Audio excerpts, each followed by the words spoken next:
अगर किसी के दिल में ठेस पहुंची है और सर आपको भी बुरा लगी है तो मैं सॉरी चाहता हूं, लेकिन मैं बोलूंगा, मैं फिर से कह रहा हूं, मैं सॉरी चाहता हूं लेकिन सर मैं दम भर के बोलूंगा। आने की खुशी ना तेरे जाने का गम, बीत गया वो जमाना जब तेरे दीवाने थे हम। आप सोचेंगे स्टूडेंट्स कि ये बात बोलकर आप क्या साबित करना चाहते हैं। मेरे दोस्तों, अब जो है स्टूडेंट्स जो है ना हमारे बोर्ड से कोई उम्मीद नहीं रखते हैं।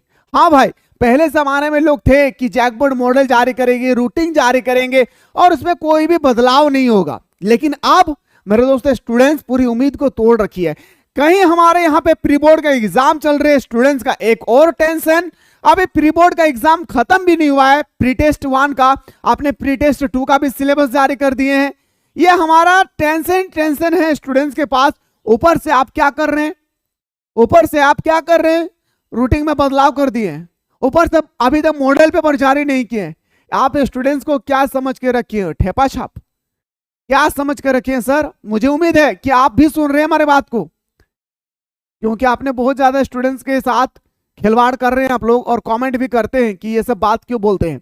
मैंने कहा था, आज भी कह रहा हूं, पहले भी कहा था और मरते दम तक यही कहूंगा कि मेरे एक एक सांस मेरे स्टूडेंट्स के लिए है। ठीक है सर, मैं आपसे बात कर रहा हूं, स्टूडेंट्स हो सके तो अपने ईयरफोन लगा ले भाई, कुछ आप शब्द का प्रयोग किया जाएगा। ये जो आप लोग रूटीन जो बार बार आप लोग चेंजेस कर रहे हैं, ये मतलब चेंज करके क्या साबित करना चाहते हैं। अरे जिसके पास 2-3 महीना पास में होने के बावजूद भी अगर वो रूटीन सेट नहीं कर पाते हैं, मॉडल पेपर समय पर जारी नहीं कर पाते हैं, तो वो झारखंड के एजुकेशन सिस्टम को कैसे बदल सकते हैं। भूल जाइए वो जमाना कि आप झारखंड के एजुकेशन सिस्टम को बदल देंगे। ठीक है, इसलिए कभी ये मत समझिए कि मेरे बेटे पढ़ेंगे ऑफिसर बनेंगे और गरीब के बच्चे बैठेंगे कहां, सड़क के किनारे। यानी आपका बेटा लिखेंगे स्लेट पे और गरीब का बेटा कौन स्कूल में पढ़ेगा, जहां मिलता है उनको प्लेट। अब ऐसा सोच कर रखे हैं। खैर, ये कहीं ना कहीं हम सभी का गलती है, जिस कारण से आप जैसे ऑफिसर को आज बैठकर लाख रुपए सैलरी मिल रही है। ये आप लोगों की गलती नहीं है, जहां तक हमें लग रहा है ये सारी गलती हमारी है। लेकिन मुझे पूरा उम्मीद है कि अगर पूरे झारखंड के एजुकेशन सिस्टम को अगर बेटर बना दिया जाए, और बेटर बनेगी कैसे, आप लोगों से नहीं, हम सब से मिलकर बनेंगे, हम सब स्टूडेंट से मिलकर बनेंगे, हम सब शिक्षकों के द्वारा मिलकर बनेंगे, तो आप जैसे ऑफिसर को सबसे पहले उनकी कुर्सी को मेरे दोस्त उठाकर फेंक दिया जाएगा और आप ऐसे नीचे में गिरोगे कि मरते दम तक और उठ नहीं पाओगे। इसलिए मैं 3 साल से देख रहा हूं आप लोगों का कि कहीं ना कहीं आप लोग स्टूडेंट्स के लाइफ के साथ खिलवाड़ करते हैं। स्टूडेंट्स कहीं ना कहीं मेरे दोस्तों डिप्रेशन में चले जाते हैं। कभी इस चीज को गौर किए हैं आप लोगों को? तो लगता है कि हमारे बच्चे तो है बड़ी शानदार, हमारे बच्चे तो बहुत ही शानदार स्कूल में पढ़ रहे हैं, हमारे बच्चे तो सीबीएसई बोर्ड में पढ़ रहे हैं, आईएससी बोर्ड में पढ़ रहे हैं, इंग्लिश मीडियम पढ़ रहे हैं। अरे कभी आप लोग ये बात ख्याल किए जो हमारे जैक बोर्ड में पढ़ते हैं वो गरीब के बच्चे होते हैं, वो दलित के बच्चे होते हैं? कभी ये सब ख्याल किए जिंदगी में? कभी भी आप लोग तो कभी अपना बेटा बेटी को सरकारी स्कूल में पढ़ाएंगे नहीं। पहली बात तो ये तय है, आप लोग तो पढ़ाएंगे नहीं, क्योंकि हम सभी को पता है कि सरकारी स्कूल में सिर्फ वही बंदा पढ़ता है जो बिल्कुल उनके पास कुछ नहीं होता है। ठीक है ना? और कहीं ना कहीं मेरे दोस्तों ये सिस्टम की गलती है।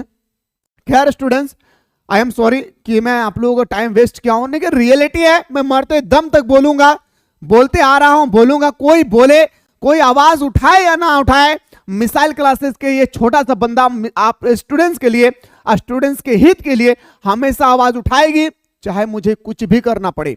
पिछले साल पेपर लीक होने के कारण मेरे दोस्तों आप सभी को पता है कि कई दिन तक धरना पर बैठे थे, लेकिन मेरे भाई अभी तक कोई रिजल्ट नहीं दिया है। कोई भी शिक्षक इस पर हाथ नहीं उठाएगी। क्यों? क्योंकि उनको सैलरी मिल रही है। इसलिए आपको लड़ना है, हम सब स्टूडेंट्स का साथ मिलकर लड़ना है। कोई किसी का साथ देने वाला नहीं है यहाँ पे। हम सभी को अपने पैर पर लड़ना है, दूसरे का सहारा मत बनिए।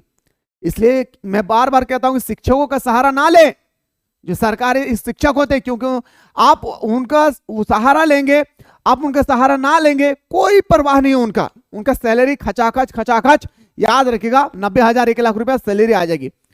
मरना पड़ेगा हम जैसे गरीब बंदों को।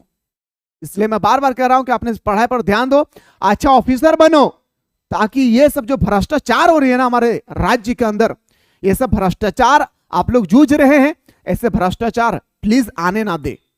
ठीक ना? खैर आइए मुद्दे पे बात करते हैं, आखिर क्या है इतने बड़े डाटा।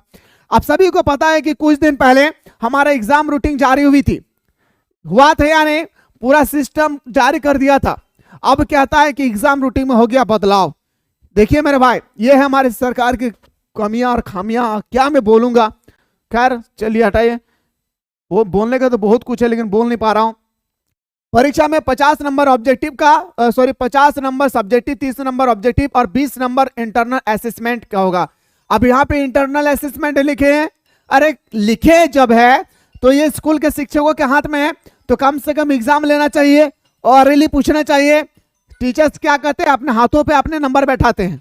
हाँ, मैं अपने आसपास के स्कूलों की बात कर रहा हूं, कभी तो इसकी देखरेख करेंगे नहीं, क्योंकि आपके पास इतना समय है ही नहीं है कि आप स्टूडेंट्स के हित के लिए ये सब देखेंगे। आप शिक्षकों को जो नजर में आया वो बैठा दिया अपने मन, अरे एग्जाम के अकॉर्डिंग उनका मार्क्स बैठाइए ना। चलिए सर बात करते आइए, पुराने पैटर्न पर होगी जैक बोर्ड की मैट्रिक और इंटर की परीक्षा। चलिए ये आगाज करा दिए, एक्चुअली आपने पहले भी परीक्षा पैटर्न जारी कर चुके हैं और उसी के हिसाब से यहाँ पे आप लोगों का एग्जाम भी लिया जाएगा। चलिए भाई, ये तो बहुत अच्छी तरह से पता है। रांची हिंदुस्तान ब्यौरा झारखंड एकेडमिक काउंसिल 2025 में पुराने पैटर्न पर ही मैट्रिक और इंटर की परीक्षा लेगा। इसी पर तैयारी ही की जा रही है। 50 अंक की सब्जेक्टिव, 30 अंक की ऑब्जेक्टिव और परीक्षा 20 अंक का असेसमेंट होगी या प्रैक्टिकल के लिए दिया जाएगा। 2024 में आधार पर परीक्षा का आयोजन किया जाएगा। 2024 में जैसे परीक्षा हुई थी वैसे ही होगा। क्या आप जो जैसे लिखे इसका मतलब ये भी है क्या, बताइए ना सर, क्या ये भी है कि जिस तरह से पिछले साल फिजिक्स का, मैथ्स का, केमिस्ट्री का पेपर लीक किए थे, क्या इस साल भी लीक करेंगे क्या? अरे सर माने चाहिए यार, पूरे साल भर की मेहनत स्टूडेंट्स के पानी में मिला देते हैं, मिट्टी में मिला देते हैं। शर्म कीजिए, माँ बाप पर क्या बीतती होगी, ठीक है ना। 2023 में निर्णय हुआ था कि 2025 में मैट्रिक की परीक्षा 60 अंक का सब्जेक्टिव, 20 अंक का ऑब्जेक्टिव और 20 नंबर का आंतरिक मूल्यांकन किया जाएगा। ठीक है, राज्य सरकारी इसमें बदलाव करते हुए 2024 तक तर्ज पर ही व्यवस्था जारी रखने की तैयारी कर रही है। ऑनलाइन आवेदन की प्रक्रिया जारी है। परीक्षा शेड्यूल जारी होने का बाद इस महीने के अंत में से जैक मॉडल पेपर प्रश्न भी जारी कर दिया जाएगा। कब जारी करिएगा, अंत बोल के कब जारी करेंगे? अरे आपने तो कहा था कि कम से कम 60 दिन से पहले हमारा मॉडल पेपर जारी हो जाएगी। आपने तो खुद अगले साल कहा था, मेरे पास प्रूफ भी है, आपने पेपर में भी लिखा था कि 60 दिन, 50 से 55 दिन के बीच में, मतलब 60 दिन 2 महीना, तो कम से कम दिसंबर महीना में तो जारी कर देना चाहिए। आप कब जारी करोगे? अगला महीना मतलब अंतिम, मतलब क्या, दिसंबर का लास्ट बन रही है हमारा, दिसंबर का लास्ट। ठीक है, मैट्रिक और इंटरमीडिएट की परीक्षा में करीब 6 लाख जो भी हो पाए। आपने यह कहा कि एग्जाम जो शेड्यूल है वो हमारे इस मंथ के अंतिम में जारी कर दिया जाएगा। ये क्या दिया था आपने? जब आपको ये शब्द लिखना ही था, ये शब्द जब आपको लिखना ही था कि अंतिम में शेड्यूल जारी होगी, तो ये आप क्यों दिए थे? ये देने का क्या तात्पर्य है?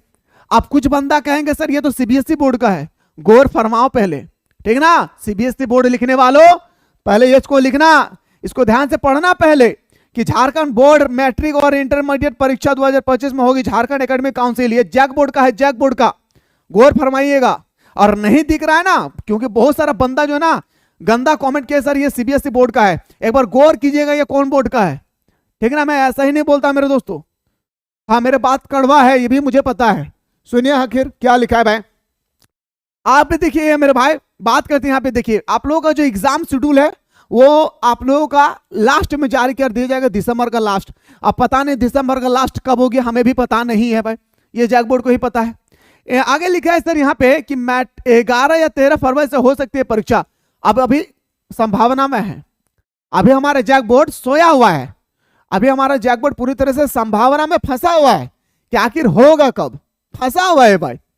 ठीक है, मैट्रिक और इंटरमीडिएट की परीक्षा 11 से 13 फरवरी की 2025 से शुरू हो सकती है। परीक्षा मार्च तक चलेगी। शनिवार को जैक ने सभी जिले शिक्षा पदाधिकारी के साथ ऑनलाइन बैठक की। डीईओ से 18 दिसंबर तक परीक्षा केंद्र की संख्या मांगी है। जिलों से परीक्षा केंद्र आने के साथ साथ जैक अगले सप्ताह जारी करेगा शेड्यूल। और फिलहाल ऑनलाइन आवेदन की प्रक्रिया जारी है। 70% अभ्यर्थी के आवेदन भर चुके हैं। 2024 में 6 फरवरी से 2026 तक 2024 में जो परीक्षा हुई थी वो 6 फरवरी से 26 फरवरी तक हुई थी ये आप लोगों के इंटरमीडिएट की परीक्षा। बहुत कुछ लिखा है मेरे भाई, ये जो आप लोगों का लिखा हुआ है मॉडल पेपर के बारे में बहुत कुछ लिखा है। बस मैं आप लोगों से तो यही कहूंगा कि स्टूडेंट्स, आप लोगों से मैं ही विनती करता हूं, जैक बोर्ड की उपेक्षा मत रखो भाई, उम्मीद मत रखो। एग्जाम रूटीन आए ना आए, मॉडल पेपर जारी करे ना करे, पता है मेरे दोस्तों, एक बात मैं बोलूंगा तो आप लोग गुस्सा कर जाएंगे। पिछले साल सरकार ने पेपर में दिया था, यानी जैक बोर्ड का कहना था कि 3 मॉडल पेपर जारी होगी। पता है मेरे शेरों शेरनियों, कितना मॉडल पेपर जारी हुआ है? सिर्फ 1, और वो भी कब? एग्जाम से कुछ दिन पहले। तब जाके स्टूडेंट्स को पता चला कि हमारा एग्जाम किस पैटर्न के अकॉर्डिंग लिया जाएगा। वो सोच सकते हैं। यह है सर हमारा जैक बोर्ड। मैं बार बार फिर से कह रहा हूं कि जैक बोर्ड पर उम्मीद ना रखे, ना रखे, ना रखे। बस अपने पर भरोसा रखे, अपने दम पर तैयारी खींचे। खैर बहुत कुछ बोलने का है मेरे भाई, पर मैं बोलूंगा नहीं। चलिए ठीक है, आप लोग बस इतना याद रखिएगा कि आप लोगों का एग्जाम फरवरी के 10 तारीख के बाद कभी भी शुरू हो सकती है। 11 से भी शुरू हो सकती है, 12 से भी, 13 से भी। फरवरी महीने में एग्जाम फिक्स है। मॉडल पेपर की कोई अपेक्षा ना रखे, आया ठीक है, नहीं आया तो और बेहतर है। ठीक है, चलिए दोस्तों, इतना कुछ बोलने के बाद अगर किसी के दिल में ठेस पहुंची है और सर आपको भी बुरा लगी है तो मैं सॉरी चाहता हूं, लेकिन मैं बोलूंगा। मैं फिर से कह रहा हूं, मैं सॉरी चाहता हूं, लेकिन सर मैं दम भर के बोलूंगा, क्योंकि सर मैंने नौकरी छोड़कर आई है अपने स्टूडेंट्स के लिए, अपने राज्य को संभालने के लिए, अपने राज्य के एजुकेशन सिस्टम को बेटर बनाने के लिए मैं जॉब छोड़कर आया हूं सर, तो कुछ तो करूंगा जरूर। फिर से मैं कह रहा हूं कि अगर बुरा लगे तो माफ कीजिएगा, पर जो रियलिटी मैं बताया हूं। जय हिंद, जय भारत, वंदे मातरम। मिलते हैं हम लोग नेक्स्ट वीडियो।